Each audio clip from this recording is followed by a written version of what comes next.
enough of that. I'm going to turn my clock back here. How many folks remember in the early 90s Chuck Harder for the People Radio Network? How many folks remember him? Oh, okay, some of you do. Well, I will tell you, Chuck Harder served as an inspiration for not only myself, but my wife, Joyce Riley, and many others. He used to say, become a committee of one. He used to say that if you can, if you have the gift of gab, and you've got the persistence, he says, get your own radio show on a local station. And I thought about it. I've been involved in announcing and voiceovers and music and recording and radio since the mid-'70s. I said, yeah, I'm going to get my own radio talk show. It took me about 2 years of persistent door knocking and being a squeaky wheel, but I eventually ended up on a radio station in Waterbury, Connecticut, at WATR AM 1420. And I used the air name of Dave Riddell, because the program director, you know, he knew what I was talking about. He says, Dave, last name like Von Kleist, you know, there's not too many Von Kleists out there. All they got to do is get a phone book. They're going to find you, your wife, your kid, you know, whatever. Use an air name like many of the other talk show hosts do. I said, okay. So I chose my grandmother's maiden name. It had sort of rolled trippingly off the tongue. Dave Riddell, yeah. So that's the air name that I used, and I went on and I was just banging the drum long and loud against all this all the stuff that the mainstream wasn't talking about. And here comes the Oklahoma City bombing. You know, I mean, we have so many innocent men, women, and children killed on that day. And what was the mainstream network shoving down your throat 24/7, 365? It was O.J. Simpson. Some of the other radio stations were doing 15-minute O.J. updates. When they tuned into our station, I say, ladies and gentlemen, if you're looking for an O.J. update, turn the dial. Welcome to No J Radio.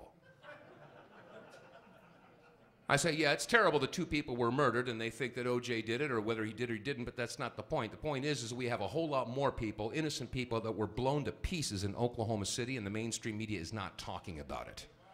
So I spent weeks focusing on the Oklahoma City bombing and brought on many different people, and one of which is our next presenter. He is a former head of the FBI offices in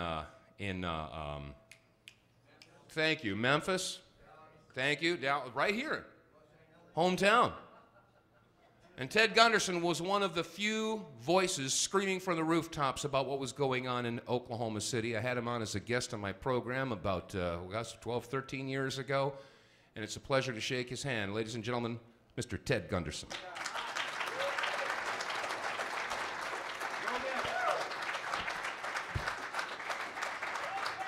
Thank you. Thank you. Actually, I'm from Plano. Is anybody here from Plano? Raise your hand. Can you give me a ride home after the show?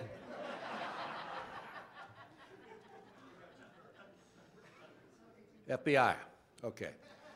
Now, I wasn't sure what I was supposed to talk about until I saw the program here about a week or so ago, because I have probably 6 or 8 topics I can discuss. Oklahoma City bombing, 9/11, World Trade Center, 93, and the list goes on and on. Satanic cults.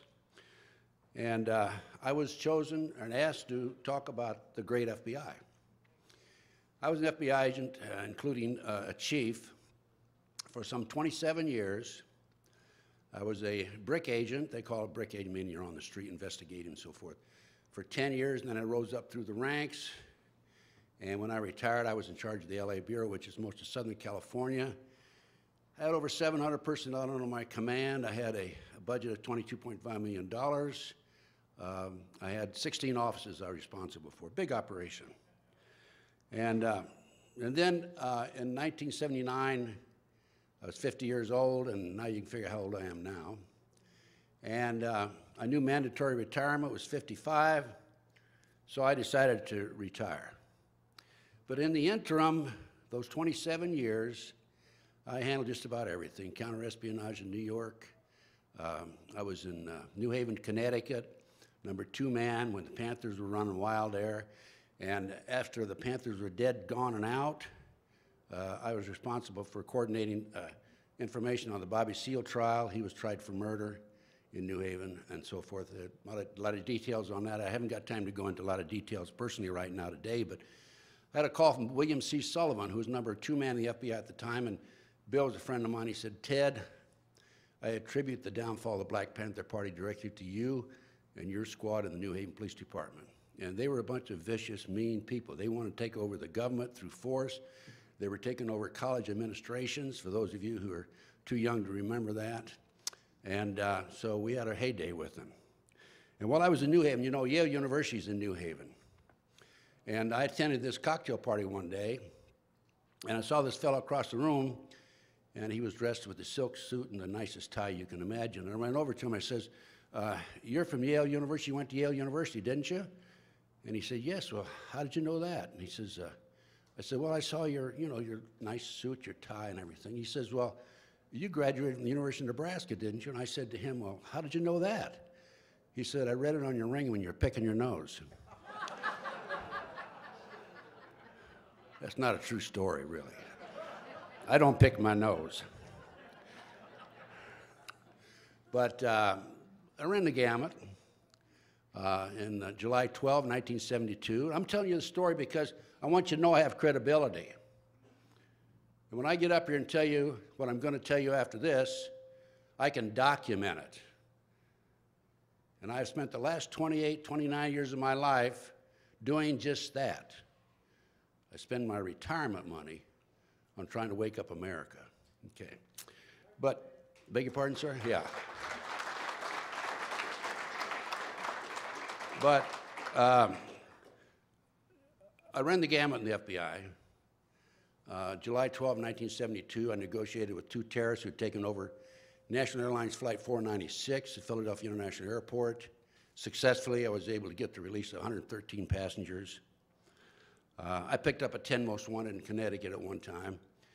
I worked general criminal, Communist Party USA. I did everything in my day. It was a fantastic career. The FBI, in my day, very frankly, was the greatest law enforcement investigative agency in history, okay? Bar none, no question about it. J. Edgar Hoover was a great man. People asked me, was he gay? And my answer to that is, well, I had a half a dozen meetings with him. I'm not a bad-looking guy. He never put a move on me, right? So, no, I don't think he was gay. I don't know, of course. Oh, thanks. Russ, he's a friend of mine. I've known him for years. When I was here in Dallas back in umpteen years ago, he and I did some conferences together. But another case that I worked that I find very interesting, and I think you'll find it interesting, this big 6'5", 255-pound, this is when I was in the FBI, came into the supermarket, and he went over to this kid polishing apples in the produce department. The kid was working there and didn't pay any attention to him. And the big guy says, kid, I want a half head of lettuce. And the kid says, we don't sell a half head of lettuce. And the guy taps him, the kid on the shoulder. He says, I want a half head of lettuce. The kid looks at him. He says, just a minute, sir. I'll be right back. I'm going back and talk to the manager. Just wait here. Well, he ran back to talk to the manager. Didn't realize this big fella had followed him back here. And he runs up to the manager. He says, there's some dumbass out here who wants a half head of lettuce. And he realized this fella behind him. And he says, and this gentleman wants the other half. So the manager says, you know, this guy's got a great future with our organization. I want to find out more about him. So he runs up the kid later in the day. He says, kid, I like the way you handle yourself. You got a great future with us. Where are you from? The kid says, well, I'm from Massillon, Ohio. Nothing but football players and prostitutes come from Massillon. And the manager says, well, my wife's from Massillon. The kid says, oh, what position does she play?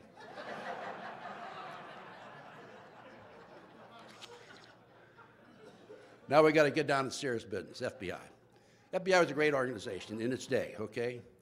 I'm telling you right now, they've been infiltrated, and no question about it in my mind, by the Illuminati. I think if you've been here in this conference for 2 days, everybody knows what the Illuminati is, right? And there's no question they have been infiltrated by the Illuminati, okay? Now, right after I retired, by the way, I had no idea. I never heard the name Illuminati when I was in the FBI. You see, there's an overt, covert operation in the government, and I've learned this since I got out. I was a member of the overt operation.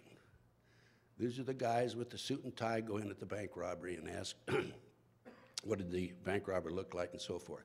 The covert operation, which is running amok, involves assassinations, murders, burglaries, kidnapping children. I've learned this since I got out. And it goes on and on and on.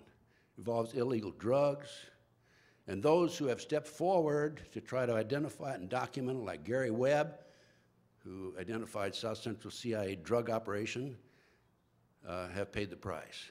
Gary Webb, by the way, if you don't know, I'm sure you do, he was the reporter, the San Jose Mercury News, who committed suicide. He was shot twice in the head. He shot himself twice in the head, right?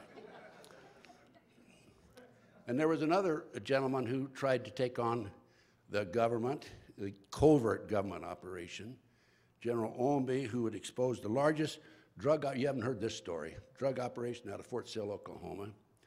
He worked late one night, didn't come home. The next morning they found him hung with his jacket very neatly stacked next to him. His hands were tied behind him, and they said it was suicide. Now the question is, did he tie his hands behind him before or after he hung himself, right? But this has been going on now.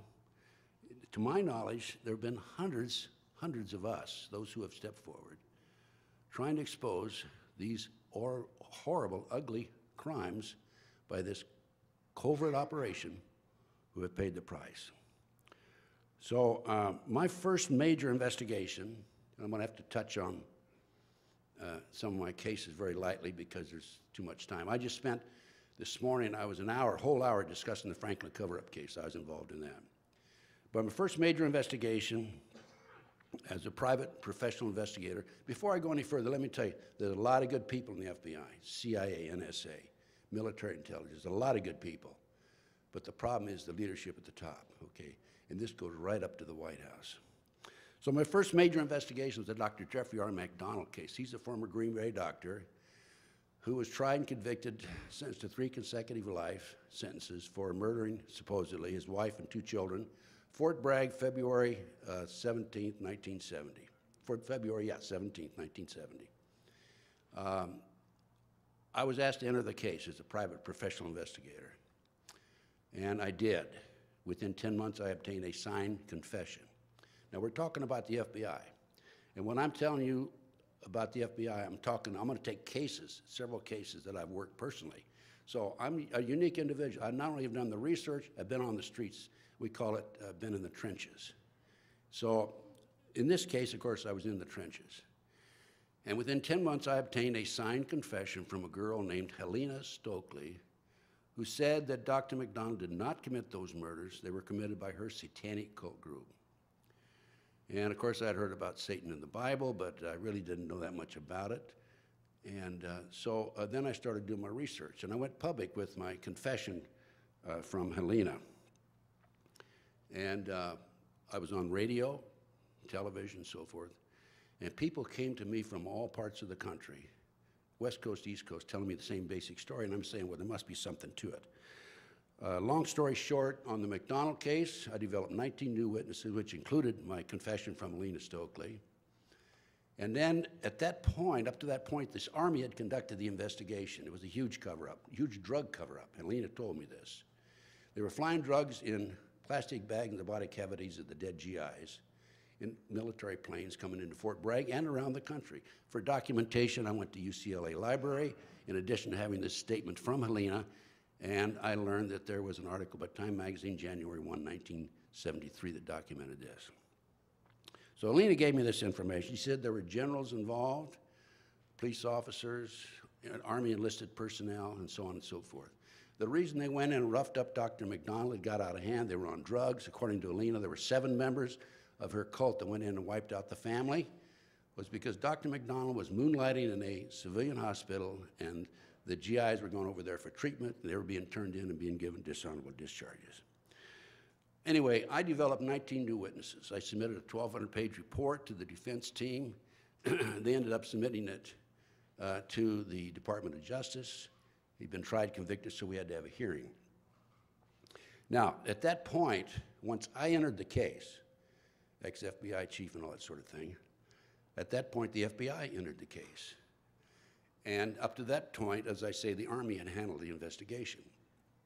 So instead of the FBI taking my work, my 1,200 pages, and building on the case from what I had done, they started interviewing my witnesses, 19 of them, and tried to get every one of them to recant. So here the taxpayers are paying the FBI agents to go out and recant a case where positive information has been developed. This man is absolutely innocent. And when I learned this, I was really very upset. And as a matter of fact, they even interviewed me. And I had a heyday with them, to be honest with you, because at the end of my interview, it was being taped, I told them about some criminal violations that had occurred, and I wanted them to investigate these other criminal violations, including the kidnapping of children by the CIA, and I'm going to go into that case in just a minute. Anyway, I was shocked, I was surprised, and then they came after me, tried to discredit me, and so on and so forth. I'm going to discuss that just a little bit later in the lecture. So, by the way, the case today, in 1997, the judge ordered DNA tests. The tests have been completed. The tests absolutely exonerate Dr. McDonald, establish, prove, beyond any question at all, that there were other people in the house that night. For example, there was hair fiber with root found under one of the children's fingernails. Okay, it was not Dr. McDonald's. That is sitting today. The DNA tests were ordered in '97. That today is sitting on the judge's desk.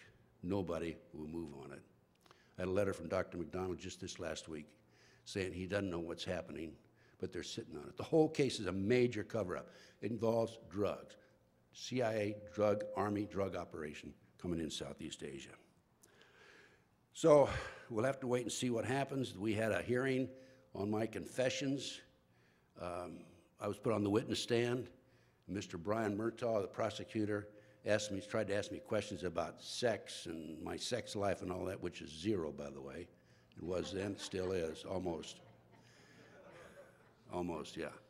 It was then, okay. But I mean, this is irrelevant. And I looked at McDonald's attorney, I said, aren't you going to object to this? And no response.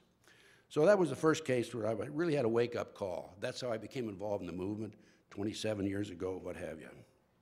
And then the next case was the Franklin cover-up case.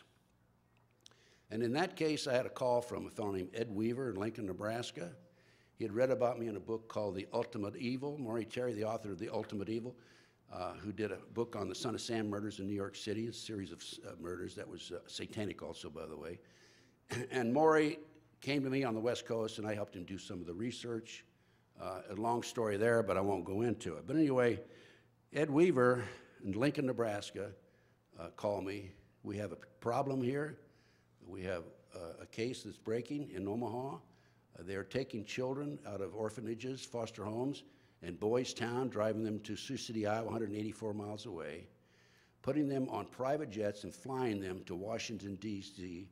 for sex orgies with congressmen and senators. And these kids were being flown back there, these 8, 9, 10-year-old children, exposed to these nefarious activities, these horrible situations. And I was told by Ed Weaver that some of the most prominent individuals in Omaha, Nebraska, and they're named in John DeCamp's book, The Franklin Cover-Up, and I'm out of them, by the way. I got one left, and I promised that to somebody. But you can order it through my website, tedgunderson.com, or you can come to my table afterwards, and you can order it then. But the Franklin Cover-Up, John DeCamp, who was the senator working on this case, wrote this book, The Franklin Cover-Up, documents everything. He names the people. Harold Anderson, past publisher of the Omaha World Herald. Bob Wadman, chief of police at the time. The head of the society page of the Omaha World Herald. The heir to the Brandeis fortune in Omaha. Eugene Mahoney, head of the Nebraska Forestry Service, ex-cop with the Omaha Police Department, Vice Squad. They're named in this book.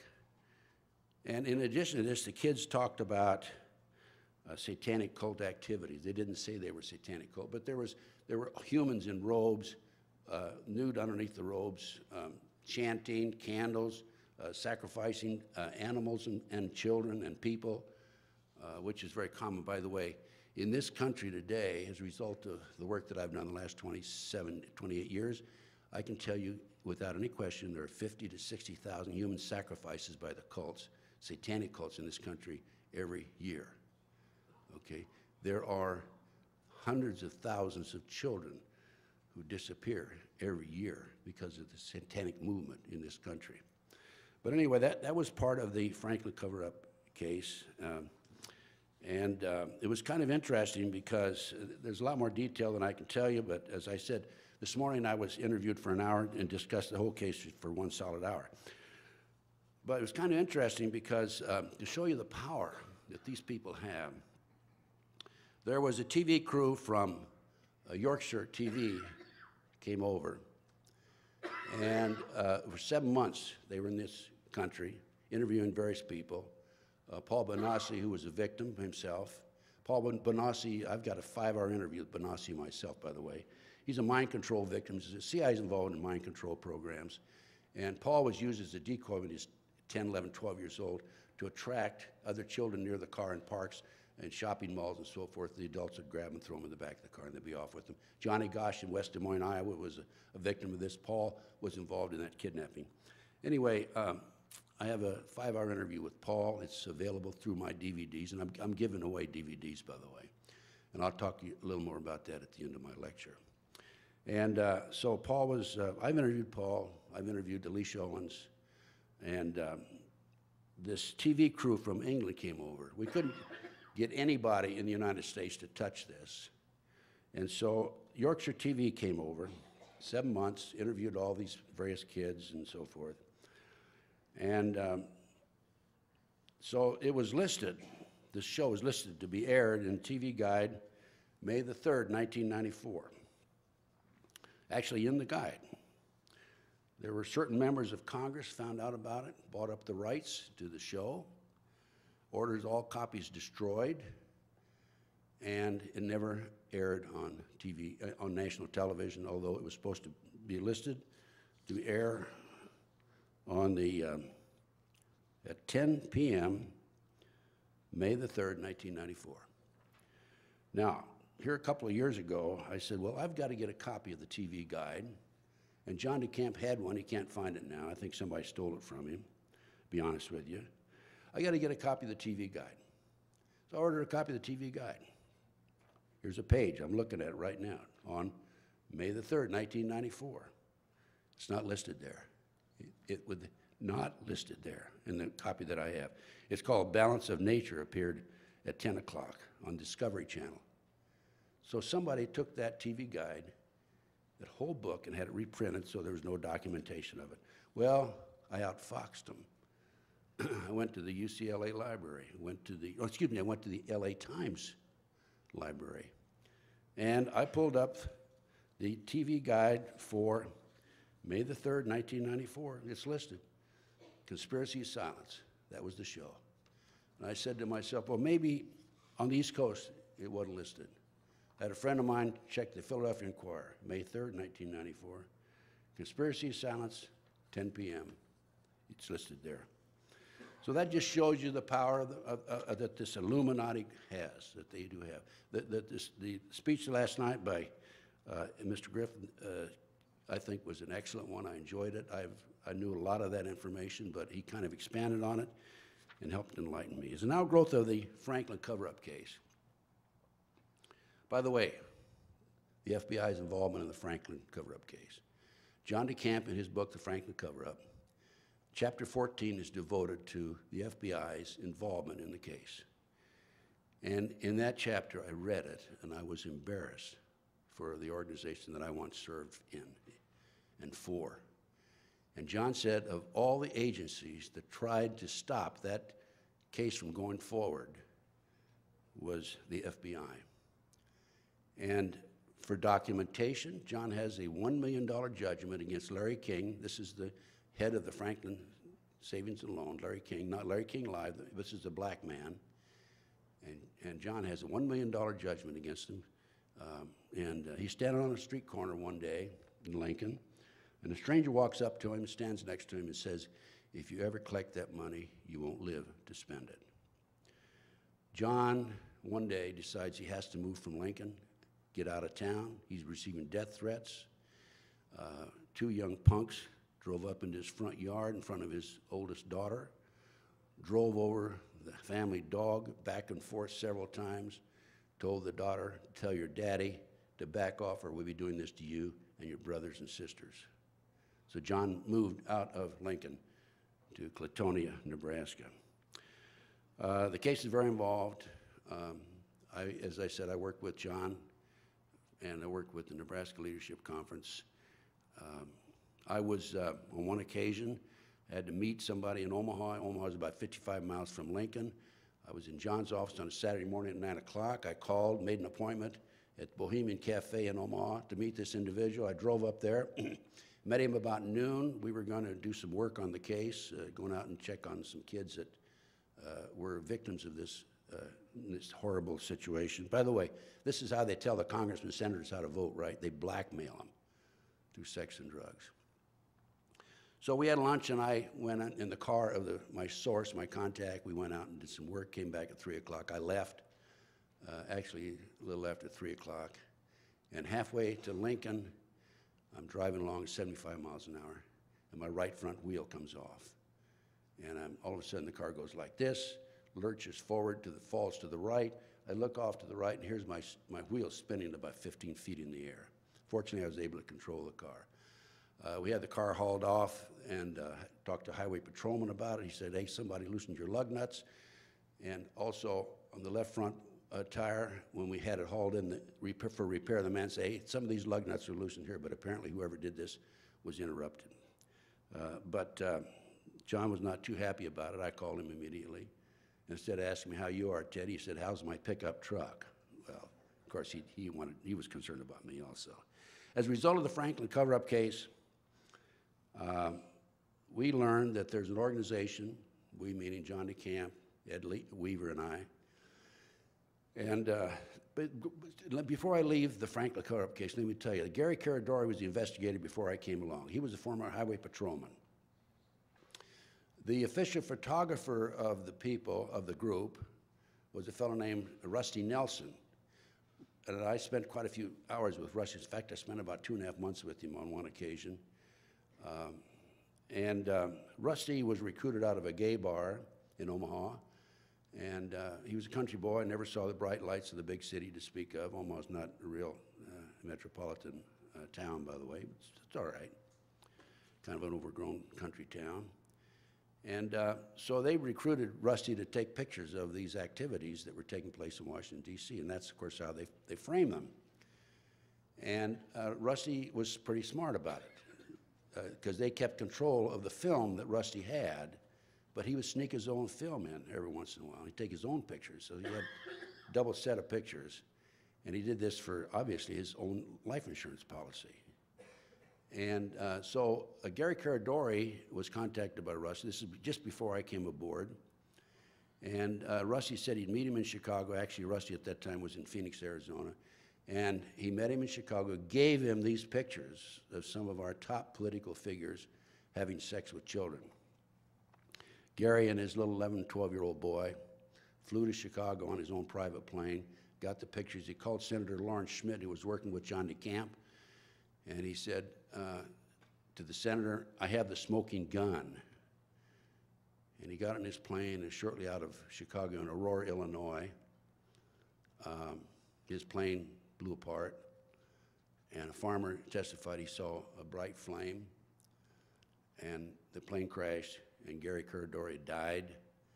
The first officer at the scene was a deputy sheriff, and he picked up the pictures that were strewn about on the ground, and the FBI came along and told him, let me have those pictures. They confiscated the pictures from him, told him not to talk about it, and the plane was hauled off to a military base.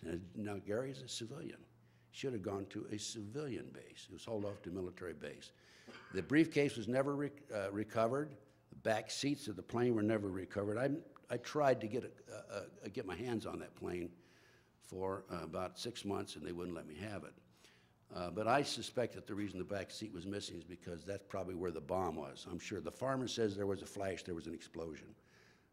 The official version of the National Transportation Safety Board was the plane fell apart in the air. Okay, they do that all the time. What was it, Wellstone? His plane crashed too, didn't he? That's one of their favorite ways of getting rid of these people. Airplane crash, automobile crashes.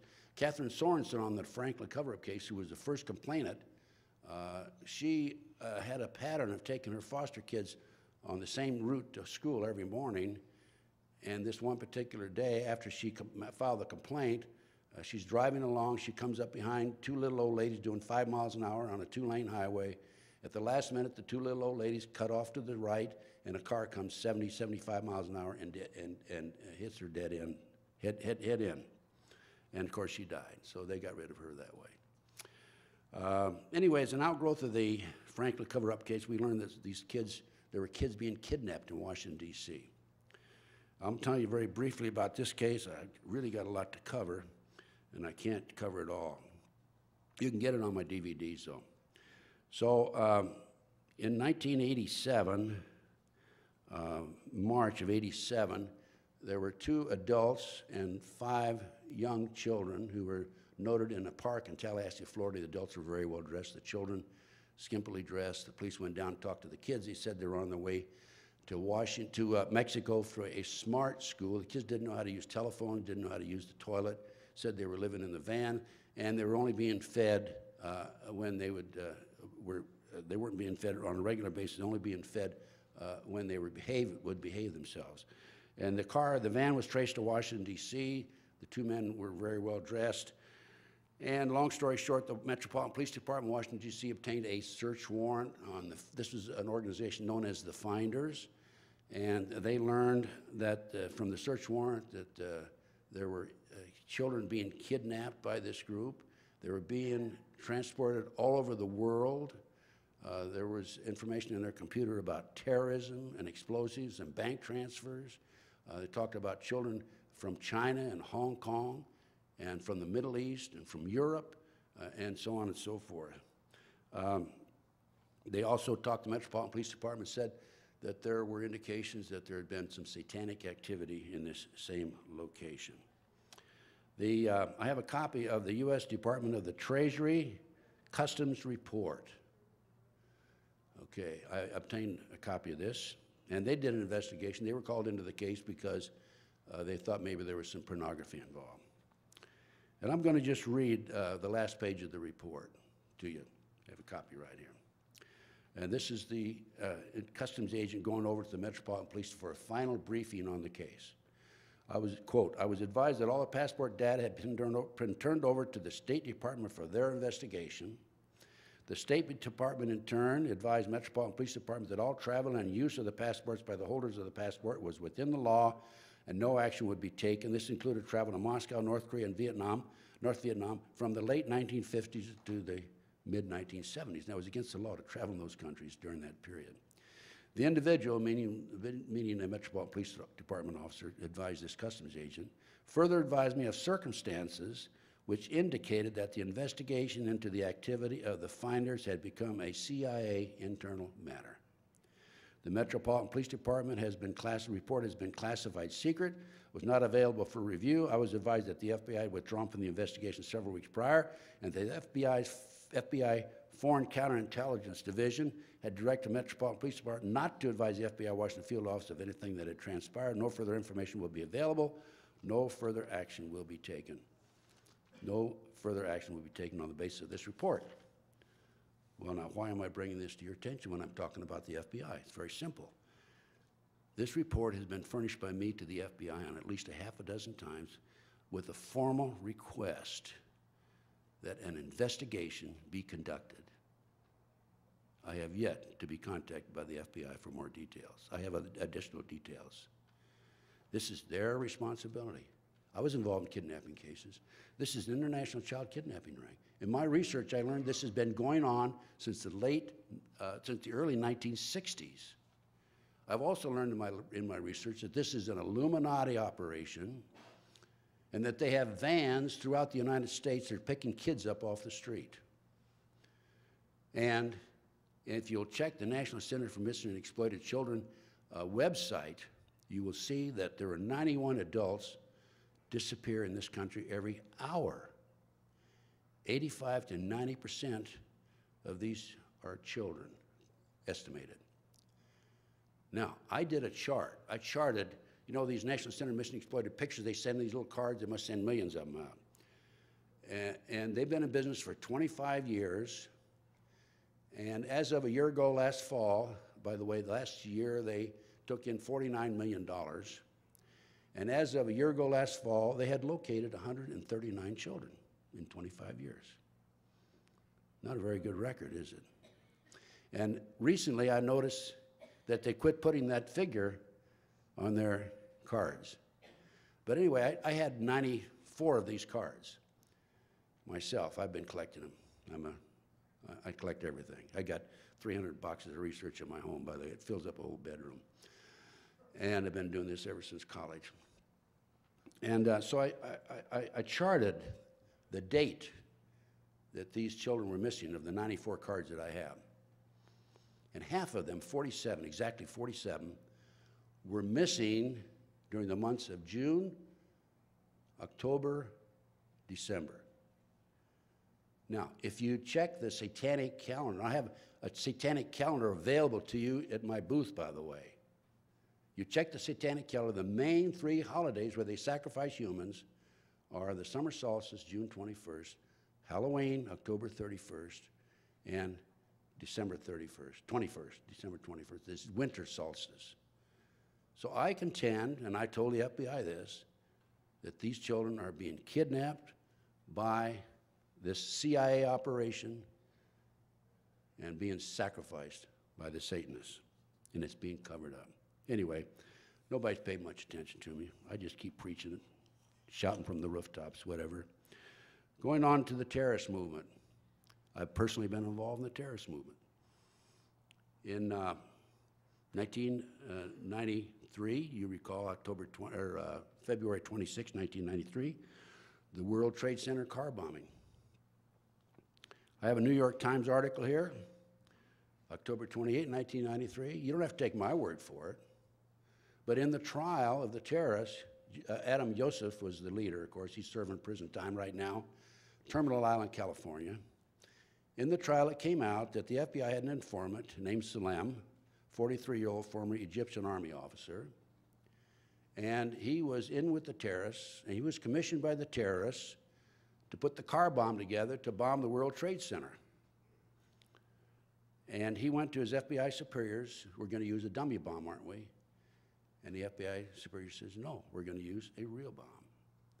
So the FBI not only knew about this in advance, they furnished the ingredients for the bomb that brought down a portion of or badly damaged 6 floors of the World Trade Center car bombing. There were 6 people killed, there were 1,000 injuries, and I think $500,000 in damage. It's in here. And the reason that this came out in the trial is because Salem the FBI furnished him a body mic when he met with the terrorists. Well, he was smart enough to use a body mic when he met with the FBI. So that way, he did not have to serve any time. I'm sure they would have railroaded him along with the other terrorists if he hadn't done this. Came out during the trial. New York Times, October 28, 1993. Don't take my word for it. Look it up. Oklahoma City bombing, April 19, 1995. I was up to my eyeballs in that one. I made 2 trips to Oklahoma City out of my pocket, investigated. I have a 222-page report that's available, by the way. And I learned in my work that statement by the government that this was an ammonium nitrate bomb that would blow up a stump in your backyard if you're a farmer was a joke.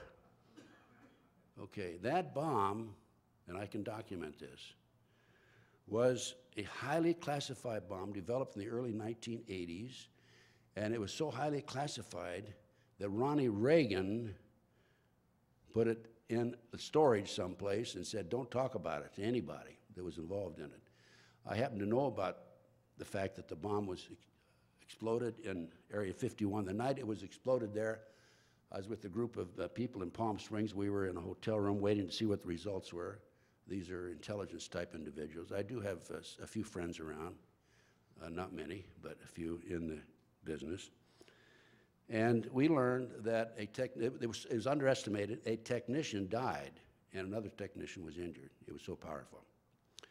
The contract number on that bomb, and I've got it here. I developed it from a Defense Daily magazine, and it is DAAA 21-90-C-0045, and it was finalized in the government contract and signed off on June the 14th, 1990.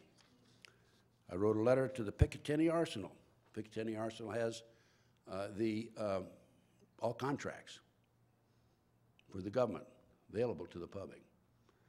I received a response back. In response to your request, amended Freedom of Information Act, request for a copy of contract number so on and so forth. After review, research of your request, please be advised that no information pertaining to that contract number has been located. Should you have any questions, please call us. I wrote a letter to Dyno Nobel. Dyno Nobel happens to be the manufacturer of that particular bomb. Never got a response back. I wrote that September the 21st. Firehouse Magazine. The editor of Firehouse Magazine wrote this article. And in the article, he points out that, by the way, the information he obtained was from the Oklahoma City Fire Department. He points out that there were 4 unexploded devices taken out of the building. He has the date and the time that they were taken out.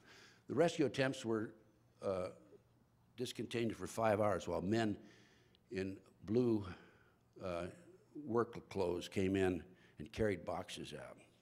Bill Clinton, in a speech, and this appeared in the American Free Press. If you didn't subscribe to it while you're here, you should. June the 12th, 1995, while speaking in Hanover, New Hampshire, said the bomb that blew up the federal building in Oklahoma City was a miracle of technology. So now we find out that ammonium nitrate bombs are a miracle of technology. Okay, I learned, because of the work that I did in Oklahoma City, the defense team interviewed me for 4.5 hours, and I learned that through my other sources, an inside investigator, that there were at least 11 other people involved in Oklahoma City. And now most recently, Terry Nichols has identified the person who coordinated the Oklahoma City bombing as Larry Potts, number 2 man in the FBI. I have a lot, I only have about 6 or 7 more minutes, so I've got to skip over quite a bit of my plans here. So what's happened to me? Well, 911, I was going to go over 911. I have documented proof that the FBI was furnished information in advance about 911 on March the 20th, 2001. And at that time, my source, who was CIA for some 20 years, furnished the information to FBI agent Keith Kutry of the Williamsport, Pennsylvania Resident Agency, and specifically told him who was coordinating forthcoming terrorist attacks. The United States had information on the movement of Soviet-made shoulder-fired missiles, was coordinating forthcoming skyjacking, coordinating bombings, and espionage. Knew the identity of sleepers in the United States. My source furnished the FBI with an Arab who was in with the terrorists, who was preparing false IDs for 4,500 terrorists around the world. The FBI interviewed him after 911, Mr. Kutry did, and threatened him with prosecution and deported him. He and his family have since been executed. Okay, I only have a couple of minutes. I said earlier there's a covert-overt operation. I also said that there are a lot of good people in the FBI, the CIA, NSA. I'm in the process now of preparing a report for the Senate Intelligence Committee. And I want to just give you the introduction to this report. Based on my 28 years experience, I'm reading from my report, and research, I've determined there are thousands of victims who have been targeted by an illegal U.S. government rogue criminal enterprise that is active 24 hours a day throughout the United States. And networks of victims who work with me have reached the same conclusion based on 1, their personal experiences, 2, the significant number of victims, and 3, the extent and intensity of the harassment. It is far too active to be operated and controlled by private enterprise. Private enterprise goals are to achieve financial gain. These operations require extensive financing to operate with no return on the investment. I believe these programs are financed through illegal black operations, i.e. drugs, prostitution, gambling, kidnapping children who are auctioned off as sex slaves. Paul Benassi told me he attended 6 such auctions with as many as 6 and as many as 36 children being auctioned off at $50,000 each, by the way.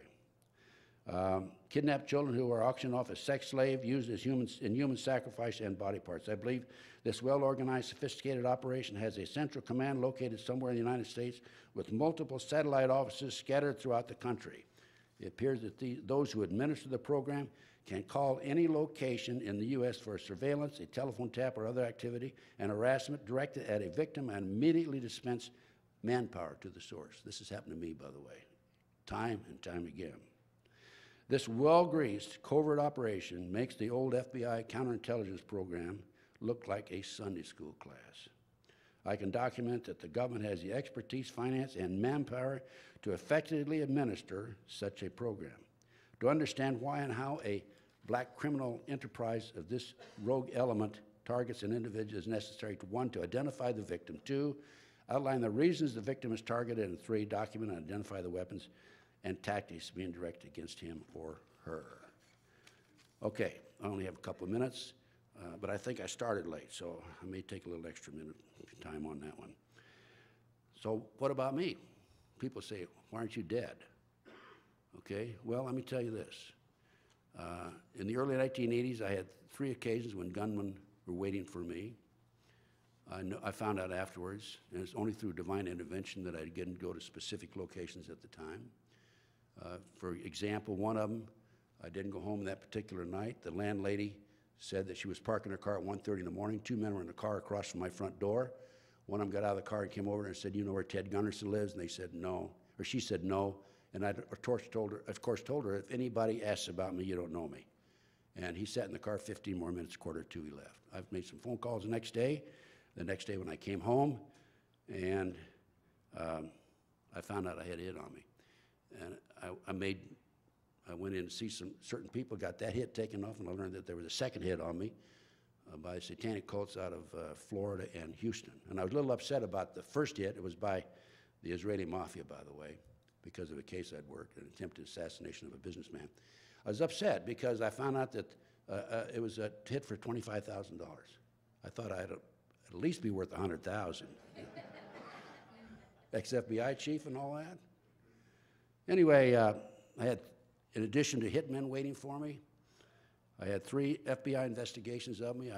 I submitted freedom information requests. I received copies back of some of the pages. They were nebulous. I might as well have thrown them in the wastebasket. But it was kind of interesting because at the end of each report it said, Ted Gunderson should be considered armed and dangerous. They should have added with knowledge, okay? I had a girl named Pam Fawcett. The FBI and the DEA commissioned her to try to set me up on a drug deal. It didn't work. After 6 months, I was trying to help her, give her advice on her 14-year-old son who was in trouble in Florida. After 6 months, Pam came to me and told me the whole story, how she had run to the Modesto, California office, FBI office. She'd come and go. She had her own coffee cup. They'd given her $2,000 to try to get me, okay? And I said to Pam, and I gave her a polygraph, she passed. I said, Pam, why are you coming to my side now?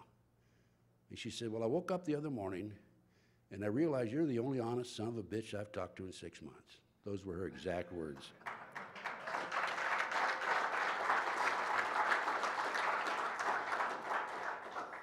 So I took a signed statement from Pam, put her on tape, sent it to Buck Revell, number 2 man of the FBI at the time, who used to work for me in Philadelphia. He was the head of the bank robbery squad. And I told Buck and the FBI, I said, you guys, I said, first you try to get me, prosecute me in Dallas. It was right here in Dallas, by the way. With your investigations, 3 investigations and all. I was 2 days away from being indicted by a grand jury here, by the way. But that's another story, and I don't have time to tell it. I said, first you try to get me in Dallas, and now you set this girl up on me. I said, you guys are Bush. Now, for you ladies that don't know what that means you're minor league, okay? Guys that know baseball know that's what it is. So what else has happened to me? I've had surveillances on me galore. I've had people planning on me, probably 18, 20 people planning on me in the last 28 years. I've had burglaries. They've come into my house, even when I'm asleep. They put a penny on the foot of my bed one night when I was there. One night I went to bed at midnight. I got up at 3 o'clock to relieve myself. My bathrobe when I went to bed was at the foot of my bed. And I got up and here ceremoniously laid out like a rug next to the bed. I've been a victim of cyber terrorism, threatening phone calls, hidden camera. I came home from a trip here within the last 5 or 6 weeks, month I guess it is. I was looking for a file on the table that I had in my apartment, my house in Claytonia, and I couldn't find it. I was looking through, and I had a phone call, 8:27 a.m., and a male voice says, "Did you find the file?" They had a camera in there, hidden camera in there, but they have cameras now that are the size of the end of a pinpoint of a needle. Had threatening phone calls, cyber terrorism, hidden cameras, stolen. My car's been stolen. I've had gang stalking on me, lug nuts removed. I've had flat tires. My window's been shot out twice. Both times I was standing near the window. I have had TV surveillance of me. They can monitor you through the cable television, by the way, even if it's off. I've had threatening letters, and most recently, I've been the victim of a disinformation program by a guy named Stu Webb and other individuals. And Stu Webb has actually put out word that I was kicked out of the FBI for practicing satanic ceremonies in the federal building. Okay, and you know what? After that disinformation came out, my speaking tours came down to nothing, really. I was doing a lot of lectures before that. And we have enough idiots out there that believe this off the internet, because it's on the internet, that it really affected my opportunity to get the word out. But this is what they had in mind. It's called a disinformation program. And then the most recent thing, and I will close in just a minute. I have 1 minute left, but I was late starting, right? I wasn't? I was, yeah. I was? Okay, well, I won't argue with you. Huh? Go for it, okay, all right. There's no argument then. Thank you, sir. Thank you, sir. But the latest thing to me is I moved a year ago last May, a year ago last May, from Las Vegas, Nevada. I had a condominium there. I had, next door was somebody I never saw, and across the hall was an individual who was a security guard. And I'm sitting at my desk, and I can't think. I don't know what's happening. I can't read. I can't do it. I realize that something's happening to me. A friend of mine came in about 11:30 at night, said, "You're sick, call the paramedics." Paramedics came, took my blood pressure to get to the hospital. I had blood pressure of 242 over 119. And so I knew that there was a serious problem. I had blood tests, and I had arsenic and cyanide in me. I was being poisoned, and I knew this. Within 2 weeks, I left Las Vegas, called John DeCamp in Claytonia, Nebraska, and I said, "John, I'm getting out of here." He said, "Come on back, I've got a place for you to stay." And I now live in Claytonia, Nebraska, about 2 blocks from John DeCamp. Anyway, I was being poisoned. And there's other stories about the poison. They've tried to poison me when I'm driving down the street. They have a device that they put in the back of a car, and they pump the poison out, and you're behind it, and you can't, they block you in. Car in the front, car beside you, car behind you.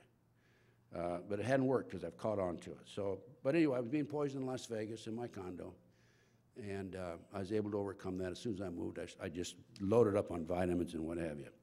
Okay, I was asked a few moments ago before I came on board, the reason for the terrorist movement, by the way, the reason for the terrorist movement is they create these terrorist acts, the government does this covert operation in order to establish the Homeland Security and in order to write the Patriot Act, take away our constitutional rights and civil liberties. There are prison camps that have already been set up. There are railroad cars, 3-tier railroad cars, and I've seen them personally, that have shackles in them. I didn't see the shackles, I saw the car. And there are big plans for the next terrorist attack, I think, to pick up a bunch of us, there's a red, blue, and green list, and haul us off to these concentration camps. So, okay, now, thank you very much. I want to urge all of you, is there hope for our country? There's hope if we can elect Ron Paul. Okay, we need to get Ron Paul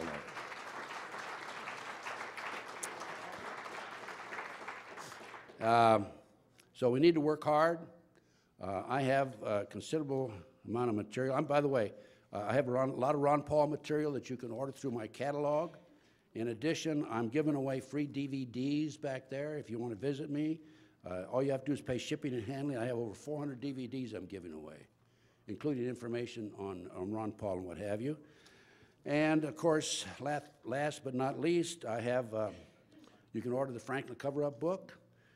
We didn't discuss in detail pawns in the game, but this is a book about the Illuminati, the 25 goals that were announced May the 1st, 1776 by Adam Weishaupt to take over the world, and that includes corruption of the youth through sex and drugs, and of course, controlling the mainstream media, and about 85% of these goals are complete. Also, in my catalog is a multi-level program about holy tea. The lady that put me into it, her first check, the first month was $1,400. You might want to take a look at that, and thank you very much, sir. Thank you.